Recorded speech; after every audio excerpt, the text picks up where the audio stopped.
And good morning, everyone. Good morning, everyone.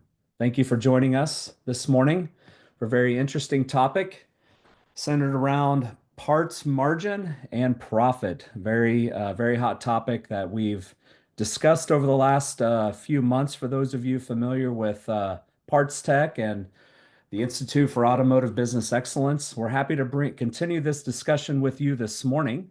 And so we've got a few introductory slides as we dive into this topic and before I introduce our main speaker, Cecil. And I'll get things kicked off here. Please, though, a few housekeeping items. We want to make this as interactive as possible. So please put your questions into the chat. I'll be monitoring the chat as Cecil goes through this very important topic.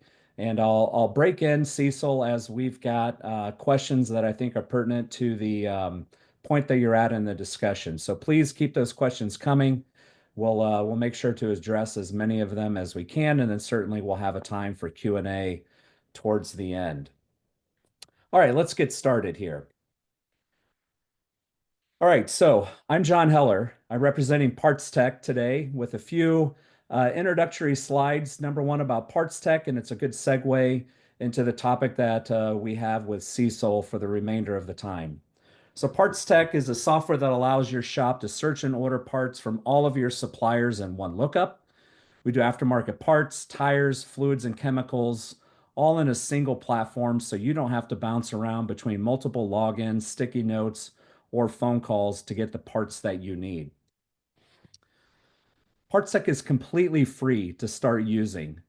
You can get in, sign up for an account within a matter of minutes. Many of our suppliers have an instant connect process, and you can be on your way searching and ordering parts for your shop in a matter of minutes. We also integrate with AutoLeap and very seamless integration. And in fact, I was looking at one of our feedback posts on our review site, and they specifically mentioned how seamless the integration is between Parts Tech and AutoLeap.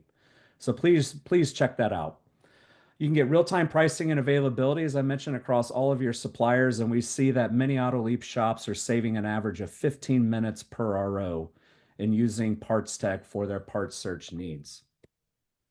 All right, so diving into the topic here, we actually now have run two annual surveys across hundreds of shops.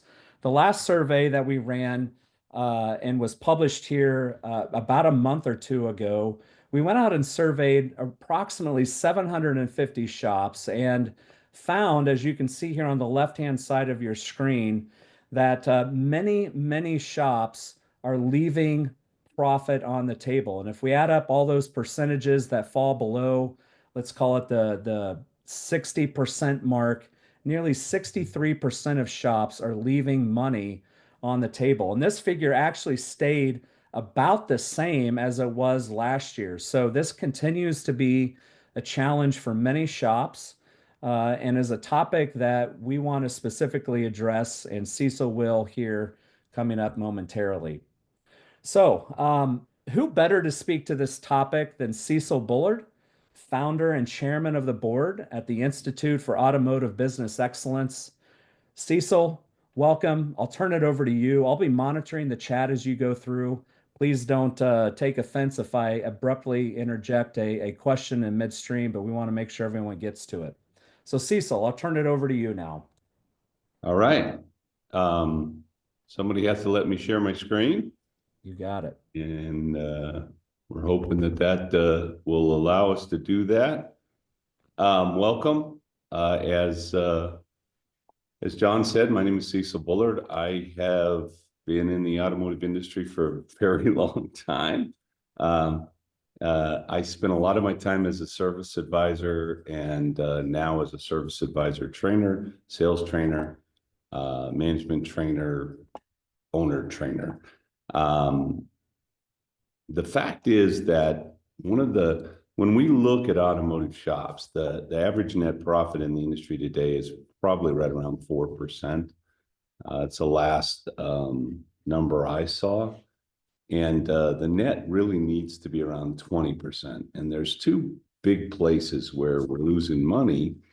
One of those is in parts, and obviously that's what we're going to talk about today, and how to increase your margin, where to increase your margin, how to sell that to your clients, help your clients understand why that's necessary. The second area is a much more complicated area. I always think parts margin is like the simplest thing, because as we go through, we're going to talk about a parts matrix and what that means. There is a workbook for this, and there are a couple of calculators that we built, spreadsheets that you can get. This is the QR code to make that happen. If you want to go online and do the stuff, it'll take about 2 minutes for you to get that, and it might be good for you to follow along using that. Okay. And by the way, John, if we have questions, I'd like questions, and I don't mind questions during the presentation, because usually it's about what we're talking about, and it's important to get those answered. Absolutely. All right. What's it costing you in your shop? Let's say that you have a small shop. So maybe you need to understand a little bit of, say, my experience. I've been coaching and consulting for now a little over 20 years. And I probably have gone in maybe 2,000 shops and looked at the numbers and went through the numbers. And you look at shops that have had coaching and are doing well, and their parts margins are upwards of 55, 58%, even some shops running in the low 60 percentages. And then you look at shops that haven't had the training and the work, and their parts margins are 38%, 42%, maybe 44%. And so if you think of the difference between, say, I've got a 44% parts margin, I'm supposed to have a 58, that's 14%. So if we look at a shop here, wow, I don't even think I think, hang on, we're going to get there. Hopefully we'll have the PowerPoint running the way I want it to run.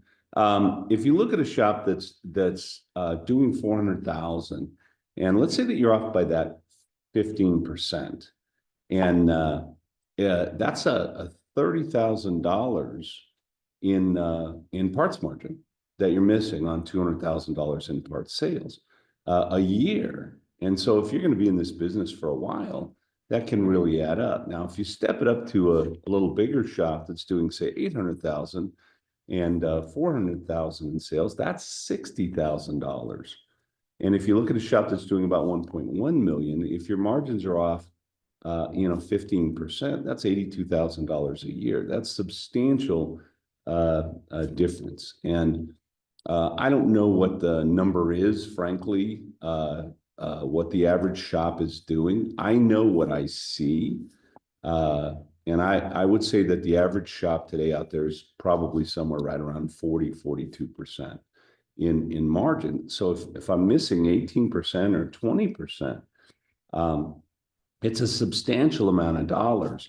And I think about shops, and that's all I do is think about shops. I wake up at 3 a.m. thinking about shops and how do we help them get their margins and stuff like that. So when you think about that and you think, okay, here's a mom and pop, a lot of mom and pops, they're out there working hard, really trying, to make a living, trying to be able to pay their bills and take some money home and, have money for their family.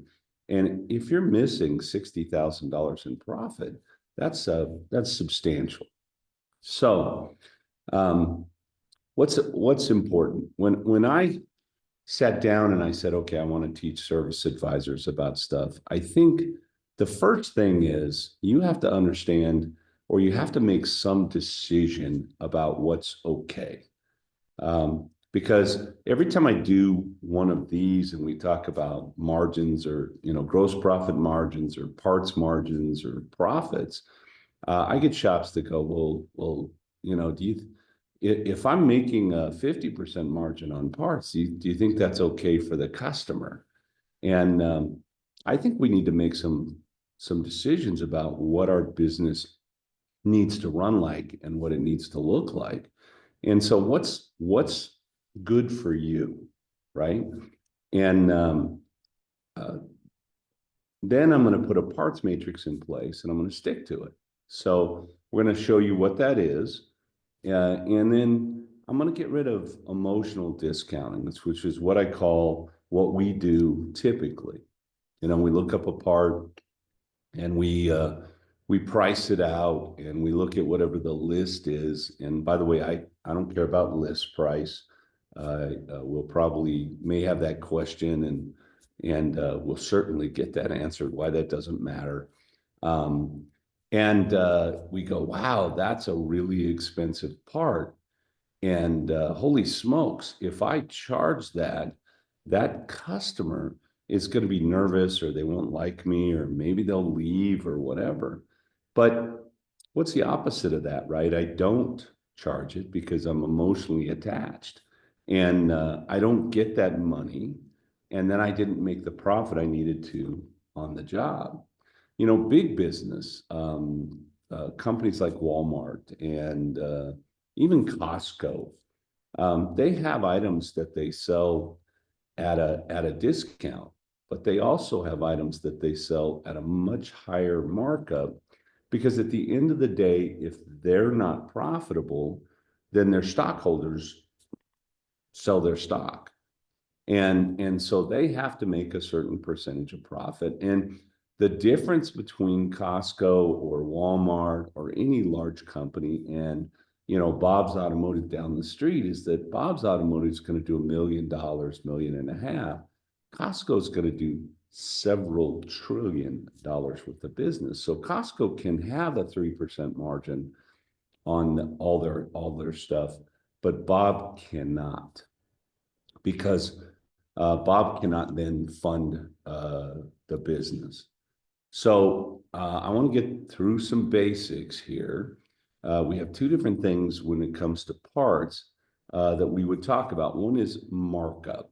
So what's the multiplier I'm going to use to set a selling price? And the other is margin. And margin is the difference between what I bought it for and what I sold it for. I want to balance my business financially. And I think if you do any kind of financial stuff with me, you're going to see these next two slides.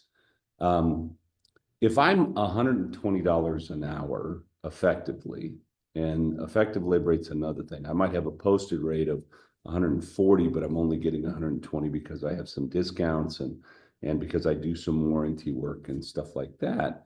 But if I have a shop that has $120 posted and effective labor rate, and I have 3 technicians, and I want my parts to be about 55% or 45% of what I sell, and I want my labor to be about 55% of what I sell.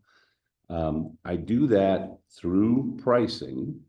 Then I'm going to do about 1.24 million in business if my technicians do 8 hours a day. And that means they still get 2 weeks in vacation and a week's worth of holidays and another week worth of PTO. We're going to do 1.24 million. And if I do this right, then I follow a parts matrix. We're going to pull one of those up. So if you're like, I don't know what that is, or hey, Cecil, could you give me an example? We have that. Then my parts cost expense is going to be about 18% of that 1.24 million. So somewhere a little over $200,000 is what I'm going to pay out for parts. And if I mark my parts up correctly, then I'm going to have a 58% margin. And somebody out there is probably going, well, why a 58% margin? And truthfully, that's what I was taught, I don't know, 35, 40 years ago by the guys that taught me. And that's what we've been teaching forever. And our shops that maintain 55, 56, 58% margin or higher do very well, and they end up with about a 20% net profit is what we want. And then my labor cost of that is going to run me about 20%. So I have $248,000 to pay for technicians in this particular shop. I could raise my labor rates here, and I could have more sales and quote unquote more money to pay technicians. I could raise my labor sales and raise my parts margin and have more money to put in the bank or to pay the bills. And that would give me about a 64% margin on my labor, and that would be loaded. So loaded means we're taking care of FICA and FUTA and workers' comp and PTO, and we're paying for all of those expenses of that technician. And that would give me a 38% cost of goods. So if you talk to an accountant's going to talk about variable expenses and fixed expenses, and an accountant's going to talk about above the line cost and below the line cost.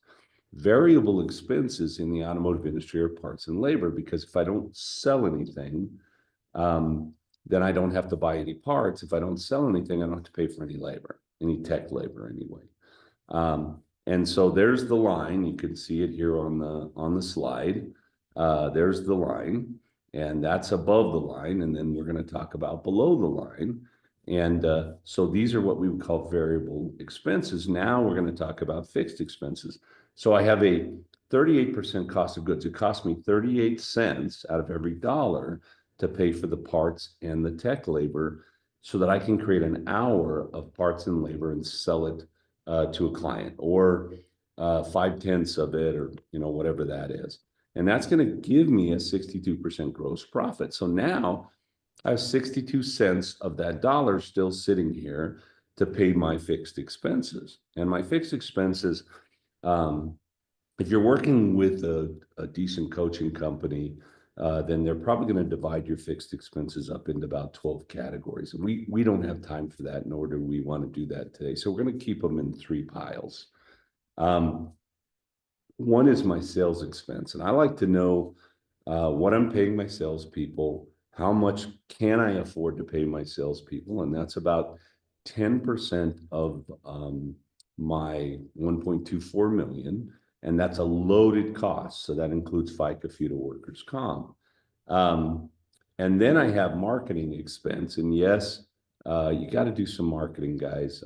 I'm sorry, but if you want to run a modern shop and you want to have consistency in your shop, 98, 99% of us have to have marketing and spend money on marketing. And part of that reason is I want to be bringing in the customers who will actually pay me.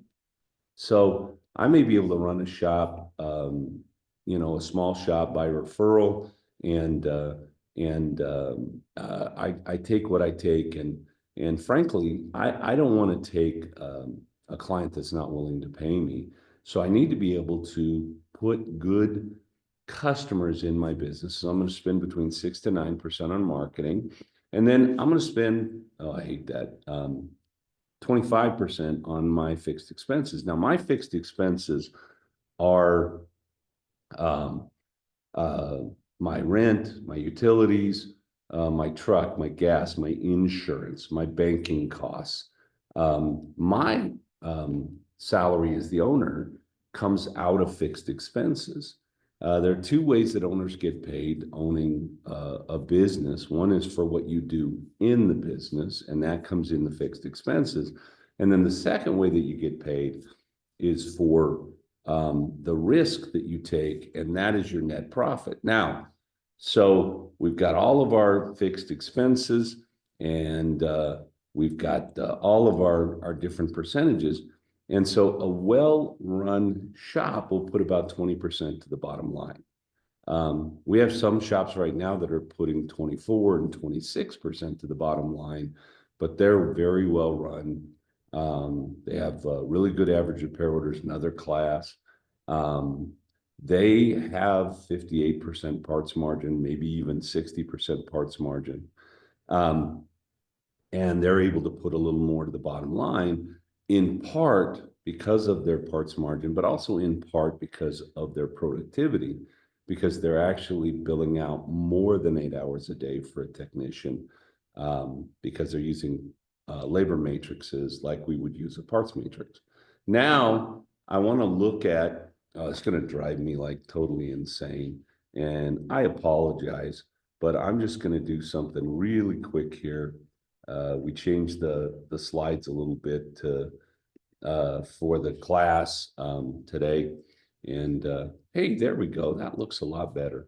And now I've got a shop where I'm not following a parts matrix. I'm using emotional discounting or emotions to determine the price.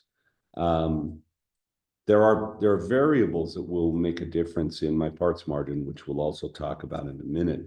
But this is a shop where they're not willing to stick to a parts matrix because they're like, well, wait a minute, I know my client can go online to Rock Auto and buy a part and get a cheaper part, and so I don't want to mark my parts up too much, because if I do, this client is going to potentially say, well, wait a minute, man, they're charging me for these parts, etc. You cannot do that in the automotive business. I mean, it's one thing to say there is competition. It's another thing to lower your prices so that you don't make the money that you need. So in this shop, this is a shop that has 4 technicians that are not 100% productive. They're 75. And the industry is 72, and they do not follow a parts matrix. So they don't price their parts out correctly. And so their margin now comes down from 58 to 42%. And their cost goes up to 26, 27%. So if you're not marking your parts up correctly, then your cost as a share of total income will actually go up, and your margins are going to go down. Because they're not productive now, their margins on labor also deteriorate, go down to 54%, and their cost goes up, giving them a cost of goods of 51% instead of 38 and a gross profit of 49%. Now, other things start to happen as I don't know, a snowball effect in the business. And so now, because I have 4 technicians instead of 3, now I need to have 2 service advisors, which means I need to have 2 desks. I need to have 2 computers.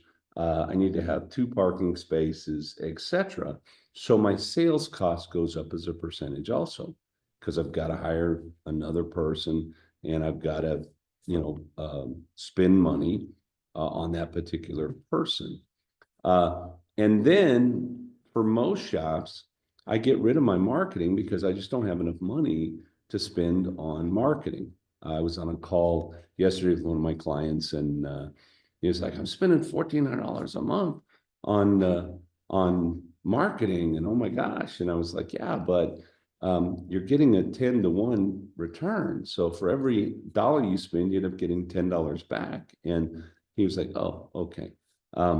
But what happens, because I don't have profits, is I cut marketing's one of the first things I cut. And so instead of bringing in that better client who's more willing to pay, I'm just bringing in whoever I bring in, and they may or may not be willing to pay me for what I do. And then my fixed expenses go up because, again, when I hire that person, I need another parking spot, I need another computer, I need, some more, I need another headset, I need some more tools for that person. And my fixed expenses will also go up as a percentage, and I end up with a 3% net. And this is a really important slide. I think it's probably one of the most important slides I've ever put together, because you can see that the real problem didn't happen here. The real problem happened up here in the margins and in what we charge for our parts and what we did for our labor. And that is true of every single shop. If my guys are productive and I'm billing out correctly, then I'm going to be profitable. I can't help it. All right. This is a parts matrix, which, by the way, Cecil, Cool. Yes. Sorry. Just one question here that we often get. If you go back to that previous slide and we're looking at what you said, the bottom part of it doesn't matter as much as the top, which is the parts and the labor. One question we get a lot is, what is the target labor versus parts sales? Should it be 1 to 1? 45% parts and 55% labor. Got it. That's the target. And you can be 60/40. My shop was very close to 60/40 most of the time, 60% labor, 40% parts. It depends on labor rates. And as labor rates go up, I mean, if you talk about, say, COVID and now tariffs, et cetera, the price of parts start to go up. And so if you're using a matrix, then the cost of parts to your customers also go up, because if your cost goes up, their cost goes up. And so as that changes, if the tariffs were to really drive the cost of parts up dramatically, we might see 50/50 again, where half of what I sell is parts and half of what I sell is labor. Over the last 10 years or so, we've seen the cost of labor probably go on an average from about $100 an hour to about 150, with some shops being at 200 or higher in some areas. And the cost of parts has not, it's gone higher, but it hasn't quite kept up with the cost of labor. And so you've seen that variance kind of grow a little bit, where if you're looking at a healthy business, you're looking at maybe 60/40, 60% labor and 40% parts. But when the cost of parts goes up, COVID, when we had the supply chain issues and we saw, some of the cost of some of the parts go up, then that came back to what it was. And I have no idea why that just did what it did. It's just doing stuff all on its own. Um, uh, so I hope I got your question answered Yeah, there. that's great. Thank you. And what I'm going to do here for the next slide is I have a calculator which has all of the parts on it. It's not that one. Come on, Cecil. There it is. And so this is a parts margin calculator. If we look at a part that costs us somewhere between $0 and $2.50, we mark it up times 3.8. It's a 380% markup and a 74% margin. So if we put I don't know, a $2.10 part in here, and we hit the thing, then it's going to sell for $7.98. And the whole point of a matrix is to kind of try to balance out, and so that if I'm doing a motor or an engine on a car and it's a $4,000 engine, I'm not charging the 3 or 4 or 5 times markup, 500%. I'm charging a lower percentage. This is a 40%, and in the shops that I work with, I don't sell anything less than 40%. At the end of the day, it will also matter as to the kind of parts you sell. So a shop that does more maintenance will have higher parts margin because they're selling more parts that are in the lower range. And a shop that does a lot of heavy duty work will have a lower parts margin because they're selling parts that are in the higher range that have lower markups and lower margins. And so the point is to balance this out so that everything that we do, at the end of the day, we end up with somewhere. I always tell my clients 58% is the goal. And believe it or not, there are 10% of my clients that constantly get higher than 58%.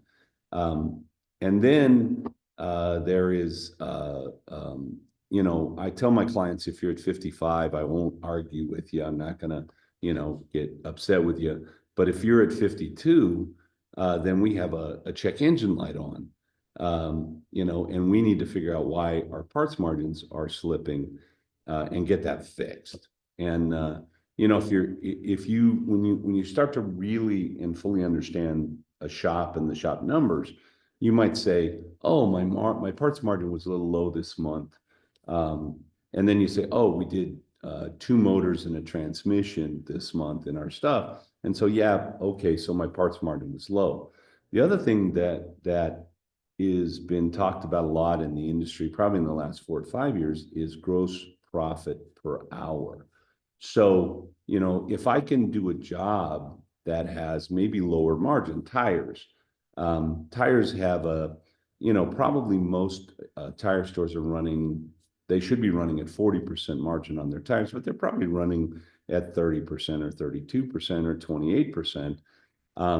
I can sell a set of tires. My guy can get them done, a set of 4 tires. My guy can get them done in half an hour, mounted and balanced. And I might have more dollars because of the cost of the tires. And at a 40% markup, I end up with more dollars than if I did a brake job with even higher margins. And so there's this balance. Today we're talking about margins and parts margins.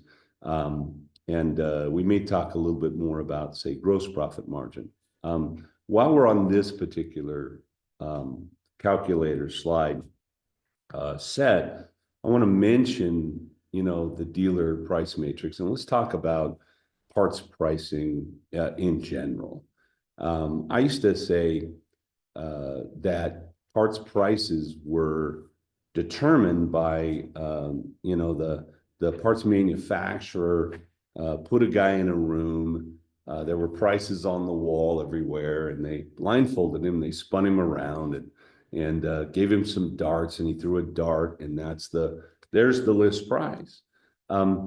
List price has nothing to do with my profitability. And so, I buy a part at the dealer, and the dealer gives me 20% off of dealer suggested list. And if I only make 20% on my parts, I'm going to end up broke at the end of the year.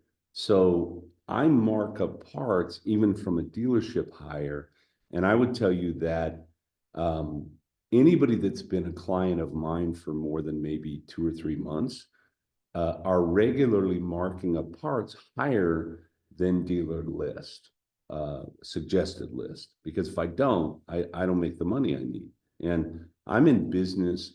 Don't get me wrong. I love what I do. And when I worked on cars, I loved fixing cars. And there's a certain power in, I can put my hands on this thing. It doesn't run, and now it runs. And it just makes me feel good. But if I don't take money home at the end of the day, then I don't have a decent place to live. My wife divorces me. My kids hate me because I can't provide for them, etc. I mean, business is in a large part about making sure that it's profitable and that there's profits. So can you mark up parts higher than dealer? Yeah, I do it all the time. And so do, I don't know, thousands of shops in the United States and Canada, at least, because those are the shops I've seen. And then there's guys that go, oh my God, I can't mark it up more. And it's this, when you're selling, there's this whole thing about, well, hey, yeah, but Cecil, I can buy that part cheaper if I go down to AutoZone, or if I go down to, I don't know, O'Reilly's or whatever, I can pick that part up cheaper. And the answer is, yeah, absolutely. You can always pick the part up cheaper. In fact, if you and I spend another 5 minutes online, we can probably find it even cheaper than that. And we've been dealing with this my whole career. So, 43 years, going on 44 now. We've been competing with the guy down the street and the parts house down the street and the dealership down the street, et cetera, on pricing.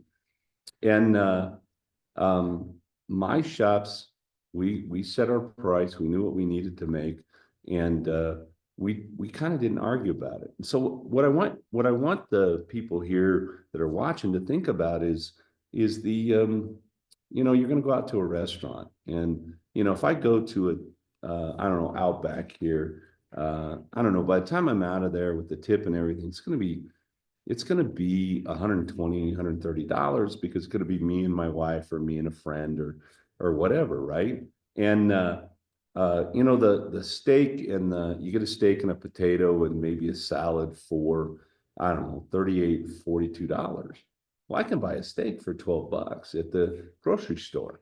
Um, and imagine that you bought your steak at the grocery store and then you took it in to the Outback and you said, "Hey, would you cook this steak for me?" You know, we just don't see that happening. And yet in the automotive industry, we think we have to be absolutely competitive with, say, the dealership. Well, the dealership has two different parts price for the same part. They have the price that the customer would go in and pick it up and then go home and put it on themselves, which comes with only the part, and in many cases, no warranty at all, because they don't know what you've done or whether or not you've diagnosed the car properly. And when they put it on in the service department, it comes with a warranty and guarantees and et cetera. And so in the service department, most dealerships are marking that part up another 25 to 45% from what they might sell it in the you know, in the parts department for. And you know, we think, oh my gosh, that, you know, a customer can walk into a dealership and buy a part for a lot less than I can sell it, or they can go online. And the answer is yes. If my customer talks to me and says, "Hey, you know, I can buy that part cheaper," I'm going to say, "Yeah, of course you can. You always can." But it doesn't come with the things that I bring to the table. So again, if you have any questions, uh, um, you know, please feel free to ask. I'm going to go to the next slide here, and I'm going to hope when I put this thing back up the way that it's supposed to be, that it's giving us the visuals that we want. There we are. So the other thing is, I'm going to get a parts matrix. So I came to this thing and I watched it and I said, oh, I went online, I got the QR code and I downloaded the parts matrix and I'm like, I'm going to put that in place. Well, that's not the end of it, because that parts matrix is a parts matrix designed for a shop that is 45% parts and 55% labor, and they don't do a lot of engines, not a lot of huge parts. Um, and I put it in my shop. I can't just put it and forget it. This is not a set it and forget it kind of thing. This is a let's put it in place and then let's measure and monitor it. And then we might need to adjust the matrix. One of the reasons that we might need to adjust is because that matrix was built for a different type of a shop that did more maintenance, lower price stuff. Um, and so I'm doing a higher mix of larger parts. So I would make certain adjustments, probably in the lower end, the cheaper end of the matrix, and maybe a small adjustment in the higher end. I had a Subaru shop that was doing, I don't know, 3 to 5 motors a week. Uh, and their parts margin were terrible. And they couldn't pay the bills. And, you know, at the end of the day, they just weren't making money. And so I had a conversation with the owner and I said, "Hey, um, what if we marked up our engine job, the whole job, by $500? Can we do that?" You know, it was like, "No, can't do that." All of our clients would leave. Okay, well, what if we did 400? Can't do that. What if we did 300? And we, you know, negotiated back and forth. And he said, I said, "Well, what if we did $100?" And he was like, "Okay, I think we can do that." And I said, "Okay, we're raising our price by $200." And we raised the price $200. They were doing, I don't know, probably 15 to 20 motors a month. As a point in time where Subarus were leaking like a sieve, and the engines had to be, you know, done right and left, and so at say 10, that's another $2,000 that we made because we made that adjustment. So you want to make sure that your matrix fits your shop, and so you make an adjustment. And it's also not about what the guy down the street is charging, because nobody cares, right? If the customer's at your shop, they're there because they think you can solve their problem, and it's really up to you to convince them that you can, and that your pricing, while maybe a little more expensive than the guy down the street, is a better deal for them because of the additional things that come with it, the warranties, the customer service, the fact that they can talk to you. Another reason your matrix may not fit exactly is that you might be doing those different types of jobs. And then last but not least, if you decide to discount. So, when I was last shop I ran, I think if I go back, it's about 15 years ago where I ran it and owned and that kind of thing. Um, I didn't discount anything ever. I wouldn't. But in later years, as we go on, I have shop owners that come to me and they go, there's a Brakes Plus right down the street and they're a big competitor. And so I want to lower my price on brakes to be competitive with them. And I used to tell my guys, no, don't do that. And frankly, a lot of my guys didn't, and then some did.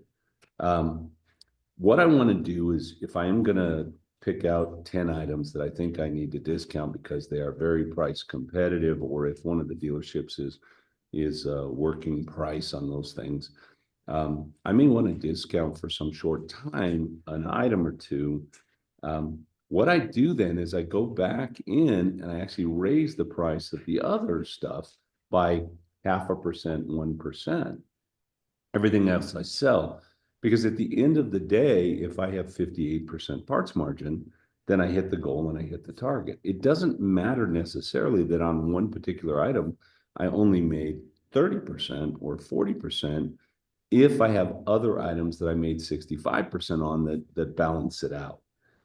And I would tell you, when we think about like parts pricing schemes, I love the guy that tells me, well, I just double everything and that way I make 50%, because that's a guy making 32 to 35%, because they're more than happy to double a $4 filter and charge $8 for it, but they'll never double a $4,000 motor to $8,000. And then how many, $4 filters do you have to charge $8 for to make up for one $4,000 motor that you only marked up by 800 bucks? You can't. If that's your scheme, then you can't do it. And then I also like the guy that says, I just always use list. And that's another guy that will be in the 40% range, the high 30s, low 40s, because the list price doesn't have anything to do with what we're doing. My See, goal. so there's we got a question and one comment and kind of a question to follow that there. Speaking about conversations with customers coming in and talking about always finding a price cheaper somewhere else or wanting to bring in their own part. One of the comments that I'm seeing here is from a listener is many customers don't even give us a chance to have that conversation with them. So how do you sort of get out in front of that, and how do you encourage customers to actually hear why a parts margin is in place, and just how do you combat that conversation and get in front of it? Well, I would agree in two ways that many customers don't give us the opportunity. The majority of the clients, if I'm bringing the right clients in, don't necessarily care what the parts margin is, okay, or what I'm getting charged for the part. They care about whether or not the cost of the job makes sense to them, and whether or not they see that as a value to them. One of the first things that any shop owner should do is determine what kind of clients I want to work on. What kind of cars, because there are people out there that are going to be do-it-yourselfers that are going to, and they want a discount oil change, and they want you to diagnose their car, and then they want to go home and put the stuff on because they can buy the parts cheaper. And by the way, those aren't my clients. If this was a marketing class and we were looking at a bell curve for types of clients, we would say that about 1% of the population is discount, and they're always going to be discount. The guy that will drive 10 miles to save 2 cents on a gallon of gasoline. How many of us, when we go to the grocery store, we look at the price of a gallon of milk, because there's like 5 different gallons of milk with different colors and all of that. And frankly, I always get the milk with the blue cap on it because that's the milk that my wife buys. And I don't look at the price, right? And so there are, lots of people out there. I did look at the price of eggs last week, only because of all the controversy. And I was like, holy crap, $8.58. And then I put the eggs in my cart and I bought them. So, they're again back to that curve. And so you would say 1% of the population, their mom dropped them on their head when they were young or something, and they got to go to the discount, they got to get the cheapest thing. Most of us, we're not the cheapest thing. I mean, most of us, we think, I want to go out to eat. And like me, I like Mexican food, and there's a Mexican food place up here, and it's not super expensive, but it isn't cheap either, right? There's 5 other Mexican food places I could go to that are cheaper. But I like it's close to my house. They have really good food. I love their salsa, blah, blah, blah. And so I go there and I pay a little bit more, and I'm happy to do that. I don't think twice about it. I just had brain surgery a month ago.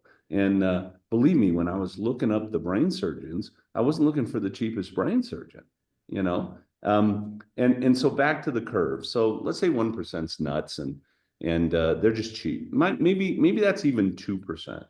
And then if you look economically, there are some people that are cheap economically because they have to be. They don't have any money. They're working 2 jobs. They're not making ends meet, and they have to look for the deal, right? And that's in our society today. I don't know. It's probably somewhere around 15%, but let's say it's 20%, right? So 20% of the people, they would rather buy the more expensive thing. They'd rather be at a better shop or, go to a better brain surgeon or, go to a better restaurant, but they just don't have the money, right? And so now we have 21, 22% of the population that makes their decisions on price. Well, what does that leave? At least 78% of the population that doesn't make their decision on price. I mean, don't get me wrong, price is a small part of the decision. You're at least conscious of, well, there's a cost, you know. We moved while I was having brain surgery, and my truck was used, and there's holes in the seat. Well, I can't have holes in my leather seat, and so I'm taking it to a place, and I know I could shop around and probably get it done cheaper, but I'm having 2 seats replaced because they got holes in them, and I'm not looking for the cheapest thing. I want it to look good, I want it to feel good, etc. And I would tell you that probably somewhere about 80% of the population, price is maybe ninth on the list. First is convenience. Second is, can they do the job? Third is will they get it done on time? Fourth is, do I feel good about them, right? And then price comes in at 5 to 9 on those lists. And so number one, don't attract customers that are cheap customers. Don't attract people that want a great service, and then you don't have to have the arguments about price. And by the way, should we be letting customers bring their own parts? And the answer is absolutely not. And there's more reasons than just, it's going to cost me a little bit of money. Number one, it's going to cost me a little bit of money. And if I don't make the profit I need to, then I have to work an extra 10 hours this week to try to get a couple more jobs done. And then my wife is mad at me, and I don't get to know my kids, and they grow up without me. And so that's my main reason. I used to have customers come in and say, well, that down the street, blah, blah, blah. Could you do it a little cheaper? If you could do it $100 less, I'd probably do it with you, Cecil. And I'd look them in the eye and I'd say, can't do that. Because if I do that, I have to go home and tell my daughter she can't have ballet lessons. And I like her more than I like you, right? And they giggle and laugh and smile, and then they do the job with me. And I'm not looking for everybody to be my customer. There's qualification. If you're going to be a client of mine, I have to make money. So, another reason is if my insurance company finds out I'm letting customers bring their own parts in, they can cancel me because I'm creating more risk for them, more liability, and And so there's multiple reasons why I don't allow a customer to bring their own part. And by the way, if you have to bring your own part, I'm not the shop for you, Mhm. right? And if 82% of the population or 80% of the population is not looking at the cheapest price, then I'm going to be just fine because I'm going to work with the 80%. In fact, for me, I'd rather work with the top 50% because they're not going to argue about price. They want convenience. They want loaner cars. They want to get it in and out. They want to know that you did a great job and you use a high quality part on their car. Uh, 10 years ago when we're teaching sales, a big, one of the big attractors was we're using a high quality part. We're using a dealer type part or dealer part or whatever. And customers looked at, Napa for years. You're putting a Napa sign. Why do you think you're putting a Napa sign up? Because you use Napa parts and that says something, right? You're not using Billy Bob parts or Rock Auto parts. And, uh, and that says something. And I don't know why that kind of disappeared. Um, but now we're going, oh my God, they can buy it cheaper somewhere. Well, they always have been able to. All right. I hope that answered the question. Yeah. Yeah, it does. And I appreciate that. That's a great response. And just to check on time, I think we're about at our time limit here. Five So minutes yeah, so maybe just a kind speed of up to wrapped maybe up. some of your important parts. And then one thing I will add here, just to kind of cap that thought, is one of our listeners here kind of mentioned, my problem is I feel too kind towards my customers, and I feel bad adjusting price, and that way. How do I overcome that? Get over it. Okay, go home and look at your family and realize that you're not going to be able to send your kids to a decent school or get them a decent trade, that you're missing your child's baseball games, basketball games, concerts, that you're not building relationships with your children. Realize that your life is disappearing, and one day you're going to wake up and you're going to look in the mirror and you go, wow, that's an old dude. I don't remember when that happened. Get over it. Stop. Just stop. These are not, this isn't my family. Don't get me wrong. I love my customers and I care about my customers. But if one of them gets mad at me because my price is a little too high and goes away, it's not the end of my life, right? If all of them do, then maybe I've got a problem. But that's never happened. It's never gonna happen. Get over it. Um, I'm checking my matrix all the time, at least once a month. Um, and if I have a matrix in place and we're not getting our margin, either I need adjustments, I need to look at the type of jobs I'm doing, or I have someone not following the matrix. And that's probably what happens. And most of the time, that's probably owners. We already went over the calculator. I'm not, you sell parts and labor, and if you don't mark them up properly, you're screwed, you know? At the end of the day, if you're taking 3%, you work your butt off, you do $1 million, that's $30,000. And by the way, I don't get to keep all of that because I have to reinvest in my business. I need that new tool. I need to pay for my scanners. I need to put a roof on the building, whatever. And I will tell you, the business making 3%, even a business making maybe 6% or 7 or 8%, that's not a safe business. Something like COVID comes along. We haven't seen what's going to happen with tariffs, and I don't really think it's going to be much when it's all said and done. But it could be something, and it could, slow down people buying automotive service and repair. Probably won't. It'll probably go the other way. But if I don't have money in the bank, and another COVID hits or a marketing crisis or the home crisis or another Enron or whatever, and things slow down, I could be out of business. And so I need to be making probably a minimum of 12%. I want to be making 20 because I'm going to pay taxes, and then I'm going to reinvest in my business, and then I'm going to take 7 or 8% home of that 20%. Um, and that's what I'm here for. right? I mean, I'm here to make a living, take care of my family, provide for my family well. All right, so John, I'm gonna end it there. And we have a part 2 coming up. I think you might talk about that, or Amber might talk about that. I Yeah, can't remember the date.